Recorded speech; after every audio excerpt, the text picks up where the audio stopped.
OK, donc on est rendu à la lettre E dans le chapitre 16. Si ça allait bien dans la lettre D, ça devrait bien aller, c'est le même principe. Je ne vais pas faire les tableaux avec toi, je vais peut-être les donner en devoir à un moment donné. Donc, on va faire les exemples. Exemple 1, le rabais sur le prix d'un ordinateur est de 96 ce qui correspond à 8 de rabais. Quel est le prix marqué? Fait que même principe, on fait le tableau avec un début, une fin, début, fin. Et là, qu'est-ce qui arrive dans ces deux? Un rabais. Donc, rabais. Il y a toujours la colonne pourcent, puis ici, c'est encore de l'argent. Fait qu'il faut juste placer nos chiffres comme il faut à la bonne place. Donc, on lit comme il faut. Le rabais sur le prix d'un ordinateur est 96 Donc, 96, c'est le rabais en dollars. 96 ici. Ce qui correspond à 8 de rabais, donc 8 dans la colonne pourcent, et c'est le rabais. Quel autre chiffre on est capable de mettre toujours? Le début, c'est en pourcentage, 100 Et quel est le prix marqué? Le prix marqué, c'est le prix au début. OK? Donc, il faut que tu te rappelles de ça. On cherche ça ici. Fait qu'on n'a même pas besoin de faire d'autres calculs pour trouver en bas ici. On a la ligne complète, puis ici, notre point d'interrogation. On peut faire un produit croisé avec la première et la deuxième ligne, puis on va avoir notre réponse. Donc, l'argent du début, c'est 96 fois 100 divisé par 8, et ça donne la réponse directe, 1200 1200 Je te laisse faire le numéro 2. Fait que tu peux peser sur pause si tu n'as pas fini de copier. Tu copies, tu fais le numéro 2, puis quand tu as fini le numéro 2, tu repars ça, puis tu regardes si c'est la même chose que moi.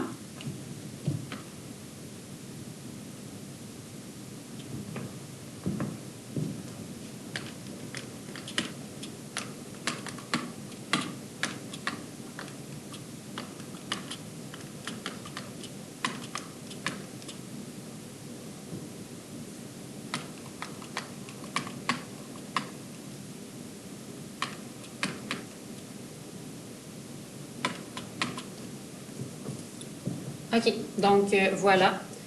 Le début, c'est tout le temps 100 On a une réduction de 25 et ça dit que le prix après la réduction, c'est 45,33 On cherche le montant du rabais.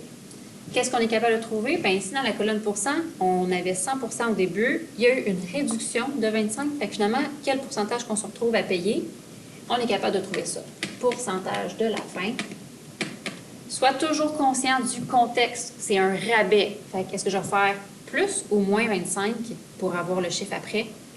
Un rabais, on enlève ça. Fait que ça va être 100 moins 25, 75, 75. Et là, on va pouvoir faire notre produit croisé avec la deuxième et la troisième ligne ici, comme ça, pour trouver notre montant en argent du rabais. Donc, 45,33 fois 25 divisé par 75. Ça fait 15,11 Voilà le rabais en argent. Même principe, je te laisse faire le 3. Donc, si c'est pas bon, le numéro 2, regarde ça comme il faut. Pèse sur pause. Fais le numéro 3. Puis quand tu as fini le numéro 3, tu repars la vidéo pour voir ce que j'ai fait.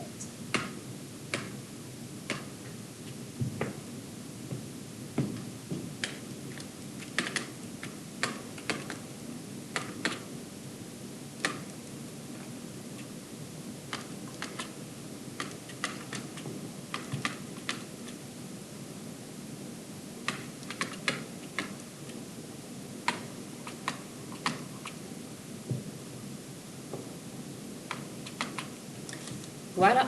Donc, le début 100 ça a augmenté de 6,25 et à la fin, je me retrouve à payer 850 en dollars. Je veux savoir de combien ça a augmenté en argent, excuse. Qu'est-ce qu'on pourrait trouver? On pourrait trouver le chiffre ici en bas. Sois conscient du contexte. C'est une augmentation. Donc, c'était 100 au début et ça l'augmente de 6,25. Comment je fais pour trouver le chiffre en bas? Pourcentage de la fin. Je fais 100 plus 6,25.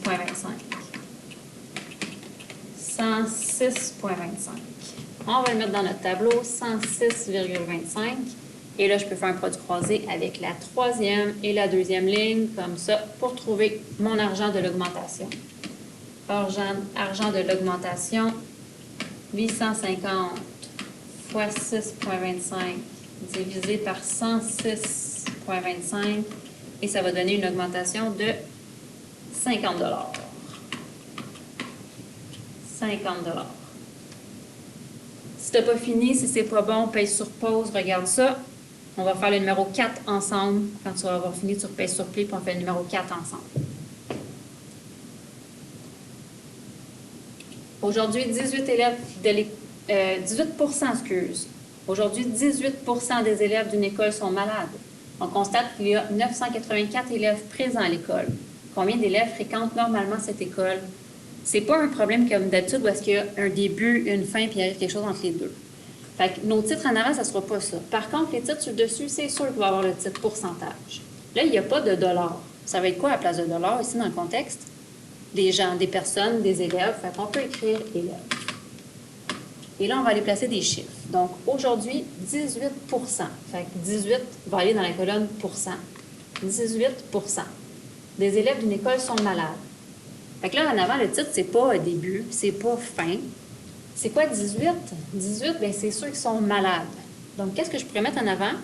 Bien, je pourrais mettre malade. Oups, moi, malade. On continue à lire. On constate qu'il y a 984 élèves présents à l'école. Fait que 984, c'est un nombre d'élèves. Fait que je vais aller dans la colonne élèves. Est-ce que je vais mettre 984 ici sur la première ligne ou est-ce que j'ai dit que c'était ceux qui étaient malades qui allaient sur cette ligne-là? Non. 984, c'est ceux qui sont présents, qui ne sont pas malades. Donc, 984, je vais partir d'une nouvelle ligne. Ça, c'est ceux qui sont présents. Ils vont bien. Ceux présents. Et là, moi, je cherche combien d'élèves au complet dans l'école. Donc, on va faire la dernière ligne totale. Et là, le total en pourcentage, combien tu penses que c'est? Le total en pourcentage, dans le fond, c'est tout le monde. Fait que c'est 100%. Puis nous, on cherche combien d'élèves. Fait qu'on cherche ça ici. En nombre d'élèves, c'est quoi le total? Qu'est-ce qu'on est capable de trouver dans ce tableau-là? Bien, il y a 100% d'élèves au total. Il y en a 18% qui sont malades. On est capable de trouver le chiffre qui va là, ceux qui ne sont pas malades dans le fond. Donc, pourcentage de ceux qui sont présents. Comment on fait pour le trouver? On fait 100 moins 18. 100 moins 18. Ça va donner 82. Tu peux aller le mettre ici, 82. Et là, pour chercher notre point d'interrogation, qu'est-ce qu'on pourrait faire? Produit croisé avec la deuxième et la troisième ligne, comme ça. Donc, pour trouver nos élèves au total, élèves total, 984 fois 100 divisé par 82 et ça va donner le nombre total d'élèves, 1200 élèves. 1200 élèves. Voilà, c'est fini pour la lettre E. Merci.